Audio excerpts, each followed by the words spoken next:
First, I want to stop and thank Pastor Tidwell for allowing me to speak. And I'd like to thank Miss Sue Bragg for thinking of Care Partners and myself to be the speaker for today. So, hello, my name is Amanda Capp, and the title of my story is I Am and Always Will Be Enough. I was born in a small town in Tennessee in the year 2000. By the time I was 3 months old, I had been in 7 different foster homes. My 8th foster home was where I found the most loving and caring mother I could ever have. Like the saying goes, blood does not equal family, and I definitely stand by that. This woman bent over backwards just for me to have a meaningful and purposeful life. Later in life, I found out my biological parents were alcoholics. When social services removed me from my biological parents, I was drinking moonshine from my bottle. That is why I was moved around so many times during foster homes in those few short months. None of the foster parents that took me in wanted to keep me, since all I did was cry and get sick from the withdrawal from the moonshine. I was seen as being too hard to take care for. It took me years for my health to become what it should have been. With all the alcohol that was in my system, I was not able to keep any kind of real food down. My life after being adopted hasn't always been sunshine and rainbows. My mom and adopted father fostered a lot since my adopted father could not have kids of his own. They eventually stopped fostering and adopted the 4 children they had currently in 2003, which was when I was adopted. From the time I can remember, my adopted father was always very abusive. In May 2006, my mom was hospitalized for 21 days due to a very serious yet rare colon disease. This caused 6-year-old me to become very afraid that I was going to lose my mom. It didn't help that a few months prior to her hospitalization, my father told me that when my mother dies, he will bring me over to her casket and tell me that it was my fault that she died.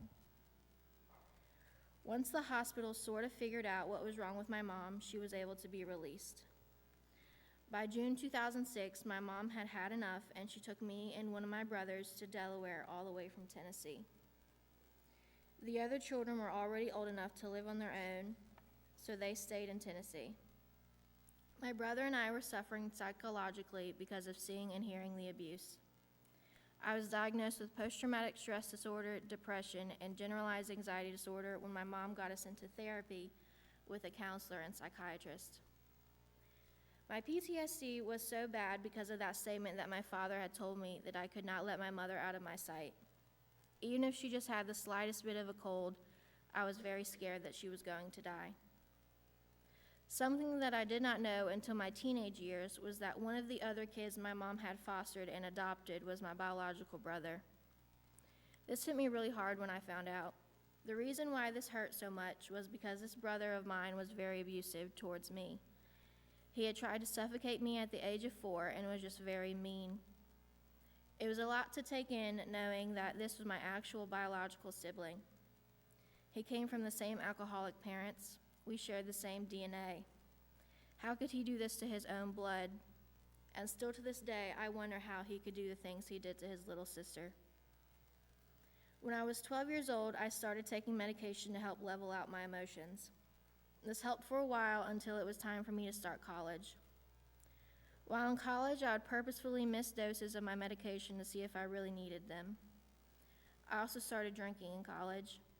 I would drink to try and ease the pain and numbness, and peer pressure surely didn't help any. I would pretty much go out every weekend and party from spring semester freshman year all the way to fall semester senior year. Because of the drinking mixed with irregularly taking my medication, my mental health plummeted severely. It also didn't help that I was trying to hide the drinking from my mom. She has always been afraid that I could easily fall into the addiction because of my withdrawal from the moonshine in the bottle as an infant. It pained me to hide this secret from my mom. I'd always thought I'll never get that bad and I can stop whenever I want because I know my limit. And the fact that I could stop drinking the whole time I was on vacation breaks from college and around my mom made me think I was fine and just experimenting. It took seeing my best friend in college black out one night to realize that maybe this party scene wasn't for me. Even though I was not the one blacked out, it did scare me. It made me think that I may not have been much farther behind her. After that night, I told myself I would never drink again, and I have kept that promise to myself ever since. Now, my mental health didn't just get better overnight after that night. I can distinctly remember the night I realized I needed to get help for my mental health. I was upset one night, crying uncontrollably, and it had got to the point where I had even searched up on my phone just how many pills it would take to overdose. While looking this stuff up on my phone, the fire alarm went off in the townhouse located on campus I lived in.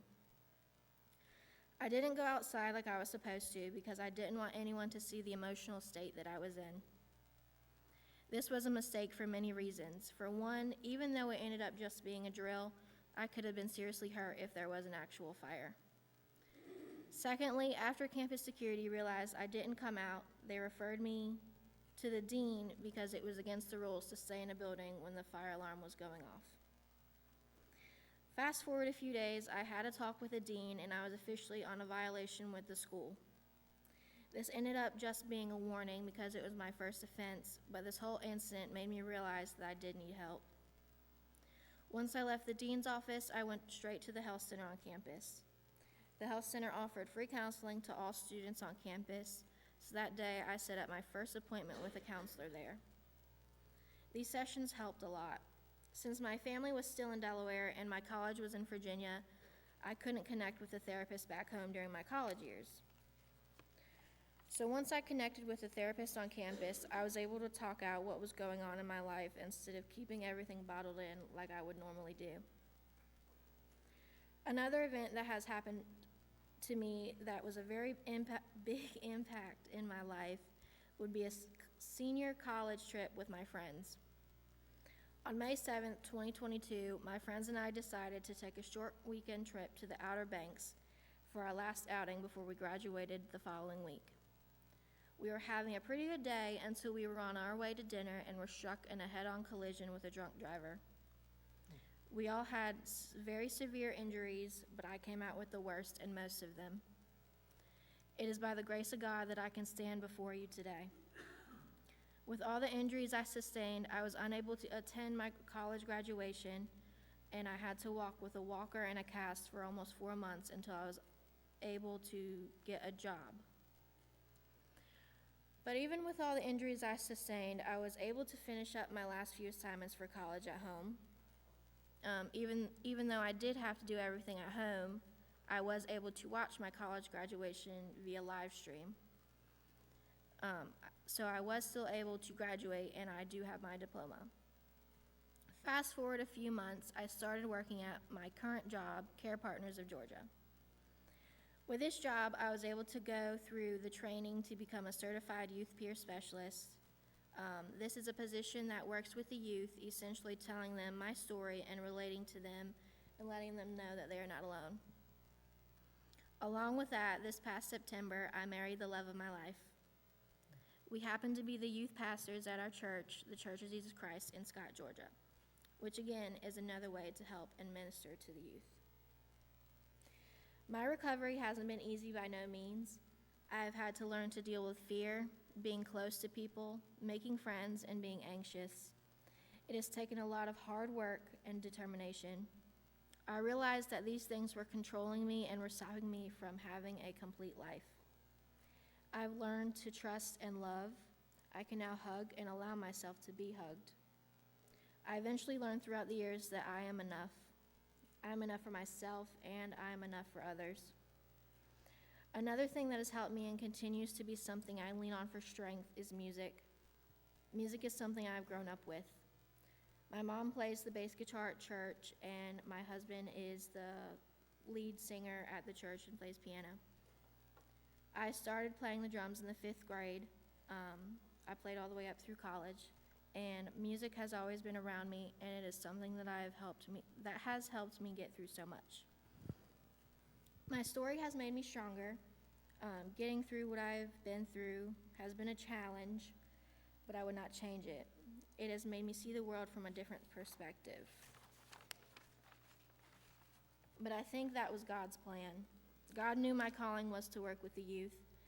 If I had never been through everything I had gone through, I would never have a story to tell the youth to let them know that they aren't the only people on the planet going through something. I may not have the same exact trauma that they have had, but they need someone to let them know that they can and will get through these trying times. So what I have come to learn is that my troubles in my past do not define me. I am a healthy woman who is living a wonderful life with her husband, and I can actually say that I am happy and love life. So with all that being said, thank you for allowing me the space to speak, and thank you for listening to my story. God bless you all.